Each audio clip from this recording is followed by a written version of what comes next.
Олай болса балалар, мен сендерге Мағжан Жұмабаевтың бір өлеңін жаттап келуге бердім. Қанекей, сен шығам. Нөмір 177 жалпы білім беретін мектептің 4-ші сынып оқушысы Меделхан Аннур. Мағжан Жұмабаев. Қайғылы сұлуға, көркің хор, періште еді сенің жаның. Ойлаушы ең күні-түні көк аспанын.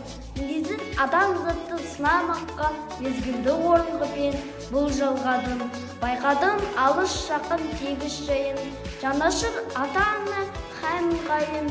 Көз жоқ кеудесінде өңшең соқыр. Бір көрді сені адаммен қарапайым.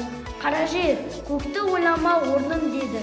Қаратас мәңгілік құрбын деді. Хайуандай бір қазыққа атқандай сап, құр енді жануарым тұрдым деді. Көрдің ғой, жақынында қан болмады. Қазыққа қыз арқандау там болмады. Жан жаққа мұлды көзбен қарасам да, сен үшін жанын қияр жан болмады. Солма енді желік емес жұмақтық гүл. Шекпе азап жауыздардан енді құтыл. Бере алмас саған баға өңшен өлік. Көкке ұш, астында қайт, періште бол.